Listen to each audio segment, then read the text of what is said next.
ও sir তো তোরাই, তোরা দুজনে মিলে আমার পড়াইস, ঠিক আছে? ওই তোর আমার আগে বয়ে থাকবি, এই জায়গা তুলে উল্টা আমার তো আগে বয়ে থাকবো লাগে। স্যার বাসা থেকে তো অনেক আগেই রওনা দিছি। ওই যে রাস্তায় সাহাদের লগে দেখা হইলো, দেই শালায় জুয়া খেলতেছে। পরে ওই 2-3টা দেন মারলাম। স্যার খেলছিলাম, ভালোই ইনকাম হয়েছে। বাহ কি সুন্দর। দেখছো গোলামেরা পড়তে নেই আর জুয়া খেলতে হইছে। তো বাবা চলো, তোমরা একলা খেলছো, আমরা সবাই মিলে 2-3 রান খেলি। চলেন স্যার।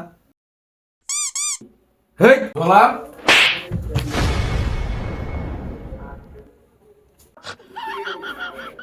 স্যার আমারে থাপড় দিলেন, ওর একটা দেন, নাহলে তো ছুটির পরে ওই বাইরে যে আমার চেতাইবো। আর ও মারমু, আর একটা প্রশ্ন জিগামু, যদি ওই প্রশ্ন সঠিক উত্তর দিতে পারে তাহলে ওর মায়ের মাপ। স্যার আমি সব পারি, কি দিকে বেঞ্জিগান আমারে। ও আচ্ছা তাহলে ক, নবাব সিরাজউদ্দৌলা ধন সম্পদ কত দিয়েছিল? ও স্যার এই প্রশ্ন এটা তো আমি পারি।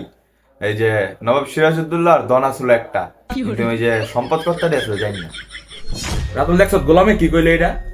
গোলাম, তোর আমি ধন বুঝাইছি? ধন সম্পদ মানে বুঝাইছি টাকা পয়সা পরিমাণ কত আছিল।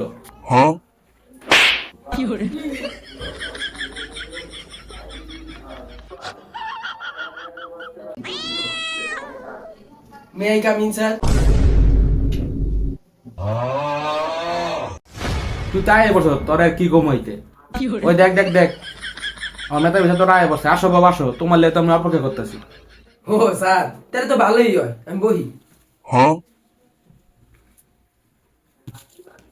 তুই পড়তেছিস ভালো কথা, তোর লগে বইকু। আমার স্যার বই লাগে না, আমি বই ছাড়াই পড়তে পারি। আর কি রে, তুই একটারে বই আনছুতকে? স্যার আমায় কইছে কি আজকে সব পড়া শেষ করে বাইর যাইতে, এর লেগে সব বই লিয়েছি। ঠিক আছে, স্টুডেন্ট যেমন বাপ মা যেমন। তো আজকে আমরা প্রথমে বাংলা বই পড়বো, সবাই বাংলা বই বের করো।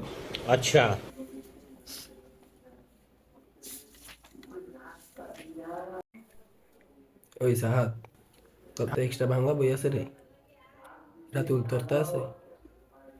হালাকি মগারে সরকারি কি বাংলা বই কি 2টা করে দিছে? এই তোরা কি সবাই গরু রচনা পারস? হ্যাঁ স্যার পারি তো। ওই শ্যাম, তুই গরু রচনাটা ক।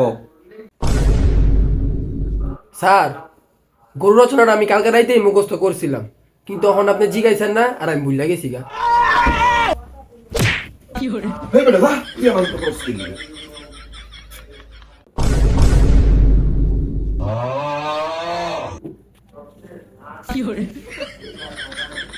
আচ্ছা